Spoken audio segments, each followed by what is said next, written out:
of the 7th Parliament of the Fourth Republic of Ghana, the Parliamentary Press Corps wishes to add its voice to the numerous calls on the executive arm of government to expedite action and submit the RTI Bill to Parliament for immediate passage.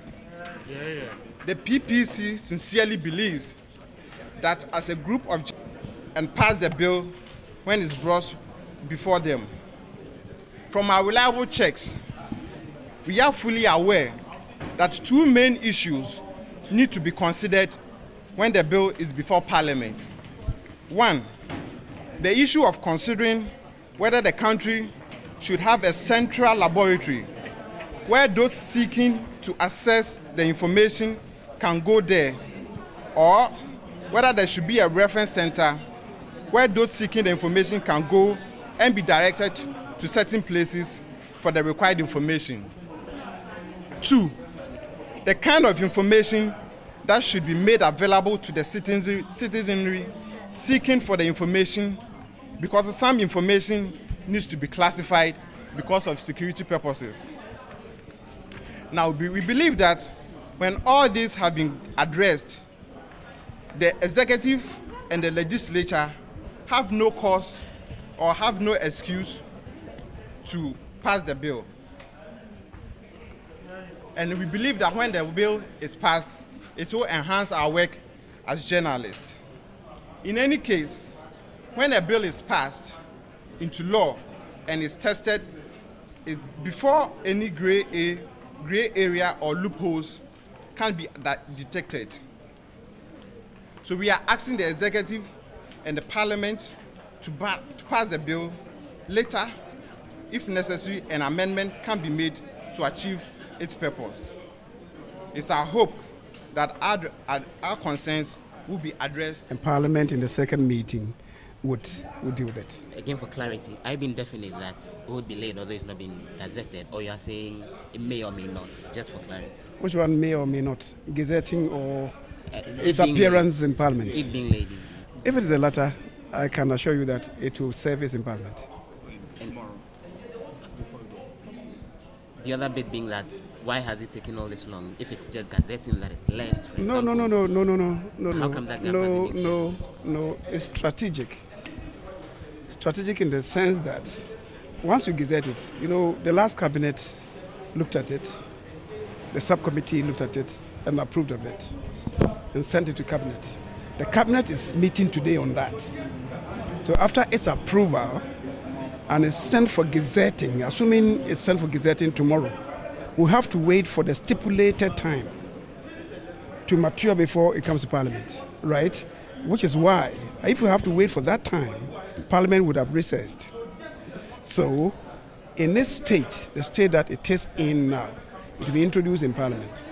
But then, as you do know, this is not a bill that can be considered under a certificate of urgency and be completed in one day.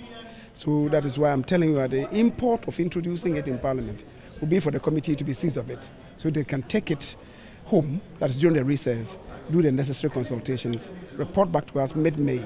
So when we come back mid-May, into when we shall adjourn again, which will be July ending, would have dealt with it. If Cabinet had given approval for it already, then why will Cabinet be looking at it again today when they hold? I said it's Cabinet subcommittee.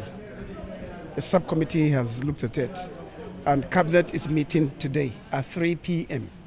So the final thing will be done, and then if the coast is clear sign is given, it will then have to go to the Assembly Press for gazetting tomorrow. But if it does go, it can't then come to Parliament, which is why I'm telling you that it will come to Parliament in that state for it to be referred to the committee. Committee cannot do it tomorrow, or maybe within 48 hours or even 1 week. But then the committee will be seized of it, take it home, and we'll see Cabinet itself then give you approval. Well, we've been on this for quite some time. A few issues, but I think that the important thing is that into next meeting, certainly, whatever it takes, the bill will be passed. Just briefly, what are the contentious issues? Caged me. I'm so much sweating. The contentious issue, as you saw, the last time, two main things. One relates to creating an office which may be an assembly point to receive all relevant information such that any citizen looking for the relevant information could go to the office and be served. Others are saying that would be too Herculean a task to burden just one office with. So perhaps we can create an office that will serve the purpose of directions. You go there, you want some information, they will direct you to the relevant place to go and seek the information. And all ministries in that case would then be required to establish information units within the ministries so that you go there and you have the relevant information. The other matter relates to what information to qualify to be described as national security information.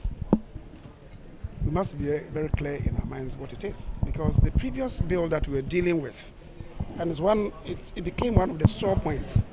It was like government was giving information with the right hand, on the left hand about taking everything back.